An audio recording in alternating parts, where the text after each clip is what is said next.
முற்றம் இணையதள தொலைக்காட்சி நேயர்களுக்கு வணக்கம். இன்று நமது அரங்கிற்கு திருமிகு மாப்பா வர்கீஸ் அவர்கள் வருகை தந்திருக்கிறார். மக்கள் புரட்சி கழகத்தின் நிறுவனத் தலைவர். அவரோடு நாம் பேசுவோம். வணக்கம். வணக்கம் சார். இப்போ இந்த திமுக பாரதிய ஜனதா கட்சி வரவே கூடாது அப்படின்னு சொல்கிறாங்க, அவங்கள காலடி எடுத்து வைக்க விடக்கூடாதுன்னு. ஆனால் அதிமுக அதனோடு சேர்ந்து விடுமானால் இப்போ இருக்கிற நாள் இன்னும் கொஞ்சம் அதிகமாக தானே ஆகும். இப்போ பாரதிய ஜனதா கட்சி ஒரு 4 இடத்துல அதிகமாக தான் ஆகும். அடுத்த முறை அதிமுக கொஞ்சம் அதிகப்படுத்த வாய்ப்பு இருக்கு. அந்த வாய்ப்பை திமுக ஏற்படுத்துதா? அவங்களுக்கு பாரதிய ஜனதா கட்சி உள்ளார வரதுக்காக ஒரு விஷயம் இல்லையா? இல்லை, திமுக அதனால தான் பார்த்தீங்கன்னா இப்போ நீங்கள் திருமாவளவன் உள்ளிட்ட மற்றவங்க தலைவர்கள் என்ன சொல்கிறாங்க, பிஜேபி உள்ள வரதுக்கு நீங்கள் வாய்ப்பு கொடுக்காதீங்கன்னு அதிமுகவுக்கு இவங்க ஒரு கோரிக்கையை முன்வைக்கிறாங்க. இப்போ இவங்க அதிமுக அவங்களோட போச்சுன்னா நீங்கள் பிஜேபி தானாகவே வளர்ந்துருன்ற மாதிரி இவங்க கோரிக்கை முன்வைக்கிறாங்களே. இது பார்த்தீங்கன்னா அவங்க வளர்த்து விடணுன்ற நோக்கத்தோடு அதை சொல்ல வரல அவர். ஆனால் இங்கே இருக்கக்கூடிய இவங்களுக்கு தொல்லையை கம்பேர் பண்ணும்போது அது பரவாயில்லன்ற மாதிரி தான் இவங்க நினைக்கிறாங்க. இவங்க ஒரு நச்சரிப்பு, ரொம்ப தொல்லை. இப்போ சும்மாவே கூட்டணிக்குள்ள இருந்துக்கினே கலாச்சலாக பேசுகிறாங்க, தேவையில்லாத வார்த்தையில் பேசுகிறாங்க. இப்போ பாருங்கள், அந்த நெருக்கடி தாங்க முடியாமல் தான் சமீபத்தில் திரும்ப சொல்லிட்டாரு, யூடியூப் சேனலில் யாரும் போய் பேசாதீங்க, எனக்கு ரொம்ப தொந்தரவாக இருக்குதுன்னு சொல்கிறாங்க. தொந்தரவுன்ற வார்த்தை, ஏன்னா அவங்க ஏதாவது ஒரு விஷயத்தை கேட்குறாங்க, இவங்களால பேசாமல் இருக்க முடியல, அதில் முன்னணி பொறுப்பாளர் ஏதாவது ஒரு வார்த்தையை பேசுகிறாங்க, திமுக கூட இருந்துக்கினே போலீஸ்காரங்களை மட்டுமே நாங்கள் குற்றச்சாட்டை சொல்கிறேன்னு சொல்கிறாங்க. இது எல்லாமே அவருக்கு நெருக்கடி ஏற்பட்டுருச்சு. அதை இப்போ இவரே தான் பார்த்தீங்கன்னாக்கா ஆதவ அர்ஜுன் அந்த அதிகாரத்தில் பங்கு ஆட்சியில் பங்குன்னு சொல்லும்போது அவருக்கு மீடியாவில் பேசுகிற அவருக்கு உரிமை இருக்குதுன்னு இவர் தான் சொன்னார். இப்போ பிரச்சனையா இருக்குதுங்க, எனக்கு ரொம்ப தொந்தரவா இருக்குது, யாரும் போய் பேசாதீங்கன்னு சொல்றாரு. அன்னைக்கு ஜனநாயக உரிமை, அதுக்கு பத்திரிகை உரிமை, அவர் குரலா சொன்னாருன்றதெல்லாம் இன்னைக்கு தடைப்பட்டு போச்சுங்க. அப்போ திமுக ஒரு வகையில் இவங்களை அடக்கணும். அப்போ அவங்கள அதிமுக நீங்க பிஜேபியோட கூட்டணி வைக்க வேணாம்னு சொல்லணும். இவங்க அதிமுக கூட்டணி வைக்க வேணாம்னு சொல்லி அவங்க ஒருவேளை நின்றுட்டாங்கன்னு சொன்னா இங்க இருக்கிற இந்த விசிகா உள்ளிட்ட இவங்க அதிமுக கூட போயிடுச்சுன்னா இவங்க அவுட் ஆயிடுவாங்க. இப்போ இந்த மாதிரியான கலாச்சாரம் தான் இது. பரவாயில்ல, அதில் ஒரு கடைக்கன் பார்வை, பிஜேபி நிற்கிற இடத்துல திமுக கொஞ்சம் நல்லா ஸ்ட்ராங்கான கேண்டிடேட் போட்டோம், நம்ம தோக்கடிக்கலாம். அப்போ அதிமுகவும் தோக்கணும், பிஜேபி தோக்கணும், இவங்க வெற்றி பெறணும், இவங்க இருக்கிற கூட்டணியை நம்ம பாதுகாக்கணும், கூட்டணிகளுக்கு அதிகமான சீட்டும் கொடுக்கக்கூடாது, நம்ம மீண்டும் தனிப்பெரும்பான்மையோடு வரணுன்ற மாதிரி இவ்வளவு பரந்துபட்ட ஒரு சிந்தனையோடு தான் அவங்க செய்கிறாங்க. அண்ணா திராவிட முன்னேற்ற கழகம் அந்த பாரதிய ஜனதா கட்சியோடு கூட்டணியை விட்டு விலகுவதற்கு காரணம், அதாவது சிறுபான்மை மக்களோட ஓட்டுகள் கிடைக்காது அப்படின்றதுனால தான் சொல்லி சொன்னாங்க. இப்போ மறுபடியும் இணைகிற போது அதே நிலை தொடரும் அப்படின்னு நினைக்கிறீங்களா? இல்லை, வெற்றி தோல்வியை சிறுபான்மை வாக்குகள் அங்கே பிரதிபலிக்கிறது இல்லை. இப்போ திமுக கிட்ட இருக்கக்கூடிய பெரும்பாலான இஸ்லாமியர் இயக்கங்களும் கிறிஸ்துவ இயக்கங்களும் திமுக இருக்குதுன்னு வச்சுங்களேன். இப்போ முதலமைச்சராக இருக்கிற மரியாதைக்குரிய ஸ்டாலின் அவர்கள் ஒரு பிஜேபி ஆட்சியில் என்ன முதலமைச்சராக இருக்கிறாரோ, ஒரு பிஜேபி ஆட்சியில் இருக்கக்கூடிய மாநிலம் என்ன மாதிரியான அடக்குமுறைகளுக்கு ஆளாக்கப்பட்டோ அதே தான் இங்கே இருக்குது. வேற ஒன்றும் வித்தியாசம் ஒன்றும் இல்லைங்க. தொடர்ந்து சிறுபான்மைக்கு எதிராக தான் இருக்காரு. கண்டிப்பாக இருக்கிறாரு, வேற வழி இல்லைங்க. ஆனால் நாங்கள் தான் சிறுபான்மை சொல்லிக்கிறாங்க செயல்பாட்டில் இல்லை. ஆக இவங்களுக்கும் வேற வழியே இல்லை. அபிராமபுரத்தில் இருக்கிற ஒரு தேவாலயம் இடிக்கப்படும் அப்படின்னு மாநகராட்சி சொல்லுது. ஆமாம்.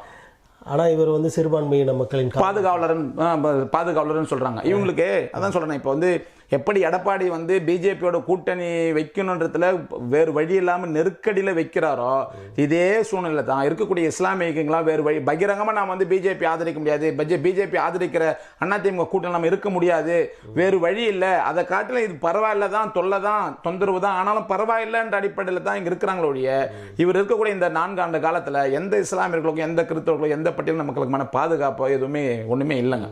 இல்லை, இப்போ சிறுபான்மை அந்த ஒரு ஆணையம் இருக்குது, அதற்கு ஒரு ஃபாதர் ஜோர்டன் ஃபாதரை தலைவராக நியமிச்சிருக்காங்க. அவருக்கு நிறைய அதிகாரங்களை கொடுத்து எல்லா இடங்கள்லையும் அந்த சிறுபான்மை மக்களுக்கான தேவைகளை பூர்த்தி செய்யுங்கள் அப்படின்னு சொல்லி உத்தரவிட்டிருப்பதாக சொல்கிறாங்களே. ஆமாம், அதான் இப்போ எல்லாருமே பார்த்தீங்கன்னாக்கா சிறுபான்மைன்றது இவங்களுக்கு ஒரே அஜெண்டா என்னடான்னா பிஜேபி உள்ளே வரக்கூடாது.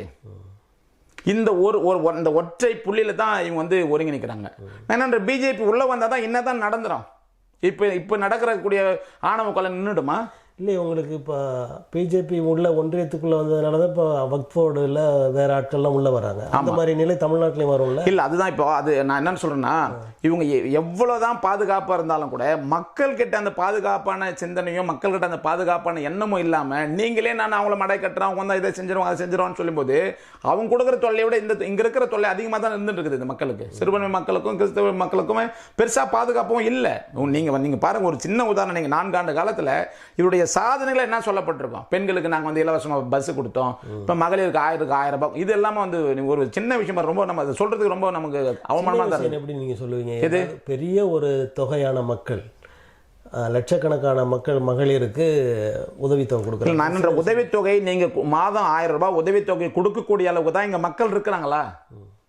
அவங்களுக்கான வேலை வாய்ப்புகள் ஏற்படுத்தி கொடுங்க. அங்கே அவ்வளோதான் இருக்கிறாங்களா? நீங்கள் 1000 ரூபாய் கொடுத்து இந்த திட்டத்தை தமிழ்நாடு மட்டும் இல்லாமல் இந்தியா முழுக்க அதுதாங்க. இது தமிழ்நாடு பொறுத்த வரைக்கும் ஒரு மிகப்பெரிய மக்கள் எழுச்சி இல்லாமல் அடக்கிறதுக்கு இது ஒரு யுக்தியா மற்ற மாநிலம் எல்லாமே கையகப்படுத்துறாங்க. அவங்கள இலவசமாக கொடுக்கணும், அவங்கள வந்து நம்ம 1000 ரூபாய். ஏன்னா மக்கள்கிட்ட ஒரு கொந்தளிப்பான விஷயங்கள் அரசுக்கு எதிராக நடந்துடக்கூடாது. அப்போ பெண்களுக்கு 1000 ரூபாய் கொடுக்குறது, அதை மட்டப்படுத்துறதுக்காக நாங்கள் 1000 ரூபாய் கொடுக்குறோம், நாங்கள் இலவசமாக பேருந்து கொடுக்குறோம்னு சொல்லிட்டு இவர் கொடுக்குறாரு. இருக்கிற அமைச்சர்கள் எல்லாமே அது வந்து கேலி கிண்டலமாக பண்ணி மக்கள் வந்து ரொம்ப அவமானப்படுத்துகிற நிலை உருவாது. இப்போ மற்ற மாநிலங்கள்லாம் இது பரவாயில்ல போல தான் இருக்குது. இங்கே மக்கள் மத்தியில் ஒரு பெரிய எழுச்சி வராமல் இருக்குது, இது கொஞ்சம் பரவாயில்ல போல தான் இருக்குதுன்ற மாதிரியான அந்த சூழ்நிலையில் தான் இங்கே செஞ்சுட்டு இருக்கிறாங்க. இவங்க வந்து ஒரு நலத்திட்டங்களாக ஒரு அரசை மாற்றுவதற்கான திட்டங்களாக வந்து இவங்க இது வரைக்கும் செஞ்சுதா எனக்கு ஒன்றுமே தெரியலைங்க. ரொம்ப உதாரணமாக இப்போ இருக்கக்கூடிய பேருந்து நிலையங்களில் நீங்கள் போயிட்டு பாருங்கள். நம்ம ஒரு 10 ரூபா கொடுத்து ஒரு வாட்டர் பாட்டில் வாங்கி கொடுக்குறோம், 2 முறை யூரின் போய்ட்டு வந்தால் 10 ரூபா கொடுக்குறாங்க. அங்கே இருக்கக்கூடிய திமுக அங்கே வந்து கான்ட்ராக்ட் எடுத்துக்கிறாங்க. இதெல்லாம் நீங்கள் சரிப்படுத்திருக்கீங்களா? 10 ரூபாய்க்கு வாட்டர் பாட்டில் குடிச்சிட்டு 20 ரூபாய்க்கு போயிட்டு அங்கே வந்து யூரினுக்கு கழிச்சிட்டு போகிறாங்கன்னா இதெல்லாம் தேவையா? நீங்கள் அரசு மருத்துவமனை போய் பாருங்கள். எந்த சட்டமன்ற உறுப்பினராவது அரசு மருத்துவமனையில் போய் நீங்கள் அட்மிட் ஆகிறாங்களா? இல்லை அமைச்சர்கள் யாராவது போகிறாங்களா? இல்லை யாராவது ஒரு மாவட்டத்தில் யாராவது போகிறாங்களா? சைதாப்பேட்டையில் கட்டியிருக்கிற அந்த கலைஞர் மருத்துவமனையில் வந்து உயர்தர மருத்துவம் கொடுக்கப்படுகிறது. அந்த மாதிரி எல்லாருமே அதில் அட்மிட் ஆகுறாங்கலாம் சொல்லலாம். இல்லை, தமிழ்நாடு முழுக்க இருக்கக்கூடிய அனைத்து சுகாதார மருத்துவமனைகளையும் மாற்றி அமைக்கணும்னு தான் நம்ம கேட்குறோம். எங்கே இருக்கிறாங்கன்னு சொன்னாக்கா இப்போ கன்னியாகுமரியில் இருக்கிறவங்க இங்கே வர முடியாது, திருநெல்வேலியில் இருக்கிறவங்க இங்கே வர முடியாது. இதே மாதிரியான வசதிகள் எல்லா மாவட்டந்தோறுமாவது அதை முறைப்படுத்தணும், இருக்கிற மருத்துவர்களை போடணும், நல்ல மருந்து மாத்திரை கொடுக்கணும். மக்கள் அவங்க என்ன நினைக்கிறாங்கன்னா தர்ம ஆஸ்பத்திரி தானே, இவங்களுக்கு என்ன நம்ம பெருசாக ட்ரீட் பண்ணுறோம். நான் என்னன்றேன், வரக்கூடிய பேஷண்ட்டுங்க வரக்கூடிய நோயாளிகள் தர்மத்துக்காக தான் வராங்க. ஆனால் மருத்துவர்கள் யாரும் தர்மத்துக்காக வேலை செய்யலையே. நீங்கள் நல்ல தொகை இப்போ சம்பளம் வாங்கி தான் நீங்கள் வேலை செய்கிறீங்க. அப்போது இவங்க வரவங்கள நீங்கள் இவங்க வந்து சும்மா தர்மத்துக்காக தானே வராங்கன்ற மாதிரி அவங்களை வந்து உற்சாகப்படுத்துகிற வார்த்தைகளை பேசுறது காட்டிலும் நீங்கள் தர்மத்துக்கு வேலை செஞ்சால் போகிறோம், நீங்கள் தர்மத்துக்கு ஏதாவது ஊசி போட்டால் போகிறோம், நீங்கள் வந்து நல்ல கை நிறைய சம்பளம் வாங்குறீங்களா? இதையெல்லாம் முறைப்படுத்தணும்னு நம்ம சொல்ல வரோங்க. இப்போ தமிழ்நாட்டில் பாரதிய ஜனதா கட்சி அண்ணாமலை தலைவராக இருந்த காலத்தில் ஒரு முன்னேற்றமான பாதையை நோக்கி சென்று கொண்டிருக்கிறது, வாக்கு விகிதம் அதிகரித்திருக்கிறது, இப்படியெல்லாம் பேசப்படுகிறது. ஆனால் எடப்பாடி அவர்கள் அமித்ஷாவை சந்தித்த பிறகு அண்ணாமலையும் சந்திக்கிறார். சந்தித்து வந்தபின் தன்னுடைய தலைவர் பதவி போய்விடுமோ என்ற நிலையில் பேசுகிறார். இந்த தலைவர் பதவியை மாற்றுவார்கள் என்று நீங்கள் நினைக்கிறீங்களா? இல்லை, தலைவர் பதவியை மாற்றினால் மட்டும்தான் அதிமுகவுக்கும் பாரதிய ஜனதாவுக்குமான ஒரு கூட்டணி ஏற்பட்டுரும். மக்கள் மத்தியில் வாக்கு பரிமாற்றம் அப்பதான் நடக்கும். ஏன்னா பகிரங்கமா அண்ணாமலை வந்து ரொம்ப வீரவசனமா பேசிட்டாரு. ஜெயலலிதா சொல்லிட்டாரு நம்பர் 1. ஆமாங்க, அவர் அக்யூஷன் சொல்லிட்டாரு. நான் வந்து அதிமுகவும் பாஜகவும் கூட்டணி சேர்ந்தாக்கா நான் என் கட்சியை பதவியை ராஜினாமா செய்வேன் மாதிரி வெளிப்படையாக சொல்லிட்டாரு. இதையும் மீறும் அவர் வந்து பாரதிய ஜனதாவை வந்து மாநிலத்தில் போட்டு தேர்தல் வேலையில் நடந்துறாங்க. மக்கள் ஏற்றுக்கொள்ள மாட்டாங்க. அதுக்காக மாற்றப்படலாம், கண்டிப்பாக மாற்றப்படலாம். மாற்றப்படும் போது அண்ணாமலை இருந்த காலங்களில் ஏற்பட்ட முன்னேற்றம் அடுத்த தலைவர் வரும்போது அது ஏற்படும் நினைக்கிறீங்களா? இல்லை, இந்த தேர்தல் வரைக்கும் அது ஏற்படும்.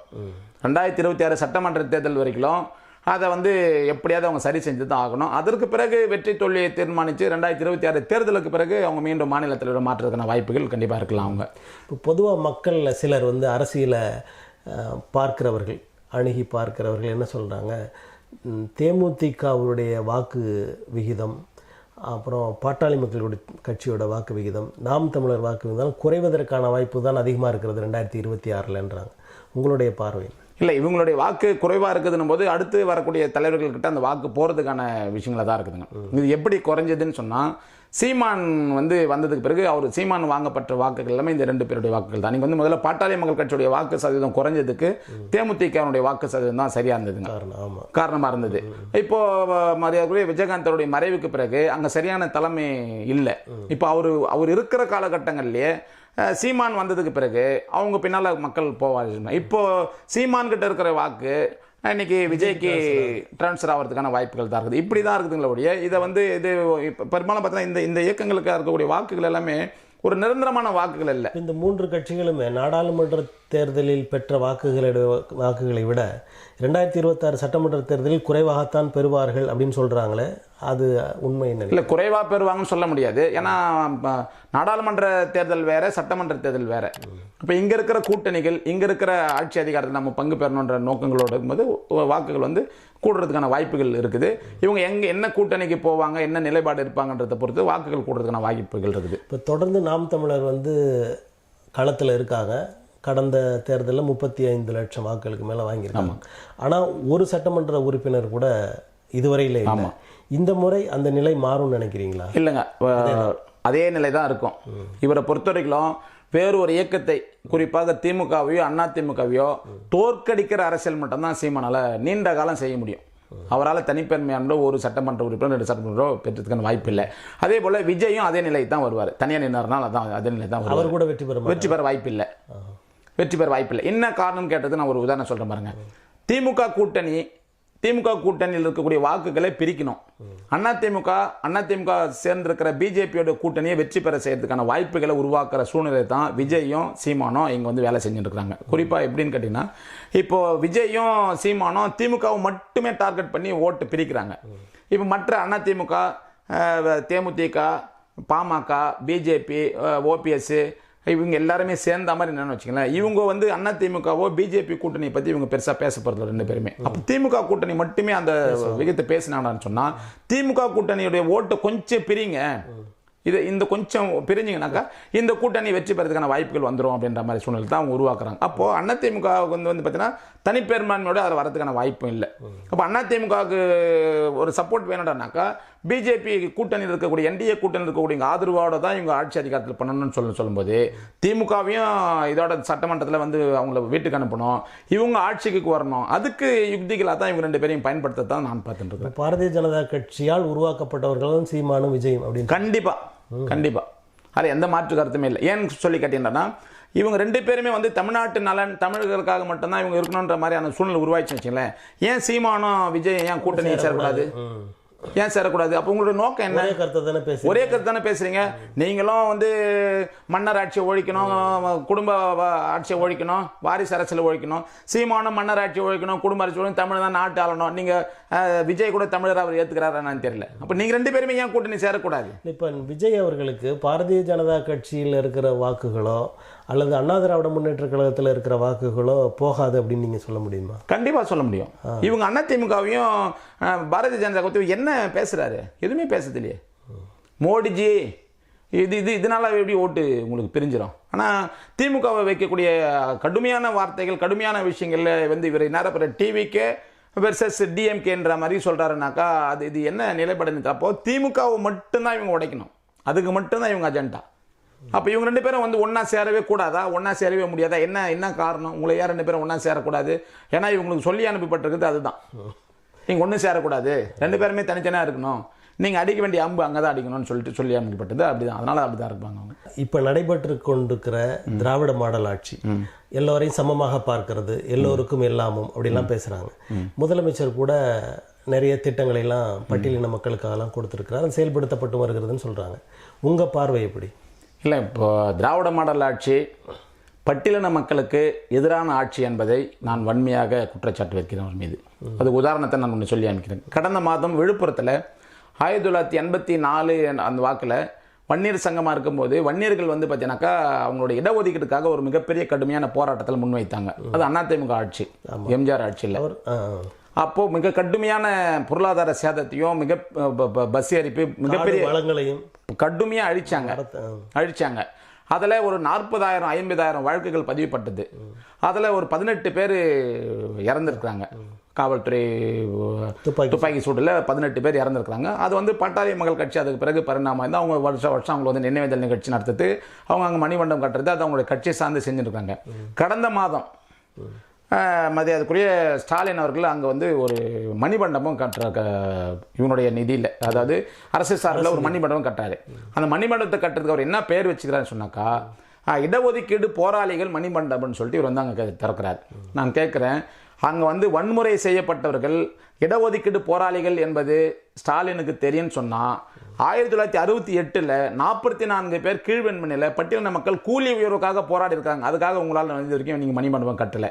தாமிரபரணி ஆற்றில் 17 பேர் காவல்துறையால் அடித்து கொல்லப்பட்டு ஆற்றில் கடக்கப்பட்டு கொலை செய்யப்பட்டிருக்காங்க. அவங்களுக்கு நீங்கள் வந்து இடஒதுக்கீடு போராளி இல்லை உரிமை மீட்பு போராளின்னு நீங்கள் வந்து மணிமண்டபம் கட்டலை. அதே மாதிரி பார்த்தீங்கன்னாக்கா தேயிலை தோட்டத்தில் மிகப்பெரிய படுகொலைகள் நடத்தப்பட்டிருக்குது. அதுக்கு நீங்கள் எதுவுமே செய்யலை. நீங்கள் திமுகவில் இருக்கக்கூடிய கருணாநிதி முதலமைச்சராக இருக்கும்போது மேலவழுவு முருகேசன் பஞ்சாயத்து தலைவராக இருந்ததுனால மேலவழுவு முருகேசன் உள்ளிட்ட 7 பேரை படுகொலை செய்யப்பட்டதுக்கு உங்கள் கட்சியை சேர்ந்தவங்களுக்கு நீங்கள் அங்கே இந்த மணிமண்டபம் கட்டலை. இது எப்படி வந்து பட்டியலின மக்களுக்கு ஒரு செய்கிற நாங்கள் பட்டியலின மக்கள் வாக்குகள் தேவையில்லை, வன்னியர் இன மக்கள் வாக்குகள் மட்டும் தேவை அப்படின்னு நினைக்கிறார். இல்லை, வன்னியர் இன மக்கள் வாக்குகள் இதையெல்லாம் செஞ்சால் மட்டும்தான் வாக்களிப்பாங்க, அவங்க வந்து தெளிவாக இருக்கிறாங்க, தெளிவான சிந்தனையோடு இருக்கிறாங்கன்றதுனால அவங்களுக்கு இதை செய்கிறாரு. பட்டியலின மக்களுடைய வாக்குகளை சர்வசாதாரணமாக எளிமையாக வாங்கிடலாம், அதுக்கு நம்ம மிகப்பெரிய ஒரு ஏஜென்ட்டாக இருக்கிறாரு. இது ஒன்றும் பிரச்சனையே இல்லை, அதனால இவரை வச்சு நம்ம இவங்களை வாங்கிக்கலாம் அப்படின்ற மாதிரியான ஒரு ஏளன போக்கு. ஏன்னா இந்த மக்கள் வந்து அவ்வளவுக்கு சிந்திக்கக்கூடிய மக்களாக இல்லாமல் இருக்காங்க. இந்த மாதிரியான இதை நீங்கள் பகுத்து பார்க்குறீங்க, இப்படி இருக்குன்றீங்க. இதை எல்லோருமே பட்டியலின மக்கள் எல்லோருமே தெரிந்து கொண்டு திராவிட முன்னேற்ற கழகத்திற்கு எதிராக வாக்களிப்பார்கள் அப்படின்னு நினைக்கிறீங்களா? இல்லை, அதுதான் அவங்க தெரிய விடாமல், இவர் வந்து திருமாவளவன் தெரிய விடாமல் இந்த மக்களை வந்து ஒரு பெரும் கூட்டத்தை, முட்டாள்தனமான கூட்டத்தை தட்டி வச்சுருக்காருங்க. நான் என்ன சொல்கிறேன்னா, இவர்கிட்ட நான் கேட்குறேன், உங்களுடைய அரசியல் கொள்கை தான் என்ன? அவர் சொல்கிறார் திராவிடத்தை பாதுகாப்போம். நான் என்ன உங்கள் கொள்கை என்ன? திராவிட முன்னேற்ற கழகம் ஆட்சியில் இருக்கணும். விடுதலை சிறுத்தைகளுடைய அரசியல் கொள்கை என்ன? நான் சொல்கிறேன், மக்கள் புரட்சி கழகம் தமிழகத்தில் ஒரு பட்டியலின மக்கள் ஒட்டுமொத்தமான அடித்தட்டு மக்கள் எல்லாரும் அணிதிரட்டி நாங்கள் ஆட்சி அதிகாரத்துக்கு வந்தே ஆகணும். ஏன்னா நாங்கள் அவ்வளோ நீண்ட ஆண்டு காலம் இன்றைக்கி வந்து ஒரு விளிம்பு நிலை மக்களாக இருக்கிறவங்க இன்னமும் வாக்களிக்க கூட்டமாகவும் இலவசத்துக்கு ஆசைப்படக்கூடியவங்க நாங்கள் வந்து சாராயம் குடிச்சின்னு தேர்தல் திருவிழாவாக நான் மாற்றப்பட்டிருக்கோம்னு வச்சுக்கலாம். நீங்கள் வந்த நோக்கம் என்ன? நீங்க என்ன இந்த மக்களை என்னதான் அரசியல் மாற்றம் பண்ணிருக்கிறீங்க? எல்லா மக்களுக்குமான கட்சியாக மாற்றி இல்ல, எல்லா மக்களுக்குமான கட்சியாக மாற்றப்பட்டிருந்தா கூட அவர் வந்து சட்டமன்ற உறுப்பினர்களுக்கு மட்டும்தான் அவர் கொடுத்துருக்காங்க. SS பாலாஜி கட்சிக்குள்ள வந்து எத்தனை வருஷம் ஆச்சு? ஆலூர் ஷானவாஸ் கட்சிக்குள்ள வந்து எத்தனை வருஷம் ஆச்சு? நான் கேட்கறேன், நீங்க 2 பொது தொகுதி வாங்குறீங்க, 2 பொது தொகுதி வாங்கி யாருக்கும் ஒருத்தையா நிற்கிறீங்க? அது 2 பட்டேல் சமுதாயத்தை சேர்ந்து கொடுக்க வேண்டியது தானே? அப்போ நீங்க புதுசா வந்தவங்களுக்கு பொது தொகுதி வாங்குறாரு, நீண்ட காலமா கட்சிக்குள்ளே இருக்கிறவங்களுக்கு நீ இது பட்டியலின தொகுதி, அதுக்கு நீனா இங்க ஆளு. அது திமுக செஞ்சிட்டு போது அதிமுக பாமகவே செய்யுது. பொன்னுசாமி அமைச்சராகி தலித். அப்ப நீங்க என்ன ஒரு கட்சி? நான் என்னன்றா, நீங்க 4 தனி தொகுதி வாங்குறீங்க, 2 பொது தொகுதி வாங்குறீங்க, 6மே பட்டியலின மக்களுக்கு கொடுங்க. உங்களுக்கு யாரு கேள்வி கேட்பாங்க? நீ பொது கட்சி என்ன? பொது கட்சி என்ன உங்களுக்கு? இப்போ நீங்கள் ஆலூர் ஷானவாஸ் எத்தனை இஸ்லாமியில் சேர்த்துருக்காரு? SS பாலாஜி எத்தனை 1000 பேரை வந்து வன்னியர்களை சேர்த்துருக்காரு? நீங்கள் அவங்களுக்கு வந்து நாங்கள் பொது கட்சி நீங்கள் ஏன் பொது கட்சின்றீங்க? ஆனாப்பட்ட திமுக இது வரைக்கும் பொது கட்சின்னு சொல்ல முடியல. அதிமுக பொது கட்சின்னு சொல்ல எல்லாம் சாதியை பற்றி தான் கேண்டட் போடுறாங்க, எல்லாம் சாதியை பற்றி தான் அரசியல் பண்ணுறாங்க. இந்த மக்கள் விளிம்புநிலை மக்களுக்கு குறைந்தபட்ச அரசியலும் அறிவியும் இந்த மக்களுக்கு இல்லாமல் இருக்கிறத மீண்டும் மீண்டும் மீண்டும் முட்டாள்தனமாக மாற்றிருக்கு. அவர் சொல்றாரு பாருங்க, எத்தனை பேர் பலி கொடுத்தா திராவிடத்தை பாதுகாப்பு? ஏன் நீங்க பலி ஆடுகளா? நீங்க தானே சொல்றீங்க இனியும் நாங்கள் ஆடுகள் அல்ல, இலச்சவாயம் கூட்டுமல்லன்றப்ப என்ன அரசியல் இது? யாரை ஏமாற்ற அரசியல் இது? மக்கள் சிந்திக்க திறனாக நீங்க வந்து என்ன வேணாலும் பேசுறீங்களா?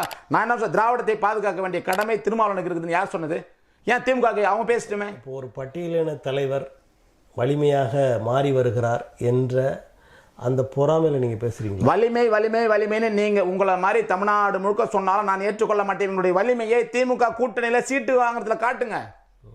10 சீட்டு நாங்கள் வாங்கியிருக்கிறோம், 6 சீட்டு வைகோக்கு கொடுத்துருக்காங்க சொல்ல நாங்கள் உங்களை வலிமையை ஏற்றுக்கிறோம். 6 போது உங்களுக்கு என்ன வலிமை இருக்குது? கூட்டம் பெரும் கூட்டம் கூட்டத்து ஒன்றும் பெரிய விஷயம் இல்லையே. நீங்கள் கூட்டத்தை கூட்டினாக்கா அது பெரிய வலிமையா? உங்களுக்கு வாக்கு வங்கி எவ்வளோ காட்டுங்க, உங்கள் வாக்கு வங்கியை காட்டுங்க. நான் வலிமை நாங்கள் எடுத்துக்கிறோம். என்ன வலிமை? கூட்டத்தை கூட்டிட்டு அதில் வந்து நீங்கள் பேசிட்டு அதில் போயிருந்த ஒரு வலிமை, அது இல்லை வலிமை. நீங்கள் எல்லாமே வந்து பார்த்தீங்கன்னாக்கா திமுகவில் கூட்டணி இருக்கிறதுனால அவங்களோட தேவையான அடிப்படை, எங்களுக்கு அது மாதிரியான அடிப்படை வாசிக்க நாங்கள் 10 கோடி பேர் நாங்கள் தட்ட முடியும் தமிழ்நாட்டில். இப்போ இந்த சூழலில் 2026 தேர்தலில் யார் வெற்றி பெறுவார்கள் நினைக்கிறீங்க? திமுக கூட்டணி கண்டிப்பாக தோல்வி பெறும். வெற்றி பெறுறது தேர்தலுக்கு பிறகு பார்க்கலாம். நன்றி. உங்களது கருத்துக்களை மக்களுக்கு தந்தமைக்கு எங்களது ரொம்ப நன்றி. நேயர்களே, அடுத்த நிகழ்வில் வேறொரு ஆளுமையோடு சந்திப்போம். நன்றி, வணக்கம்.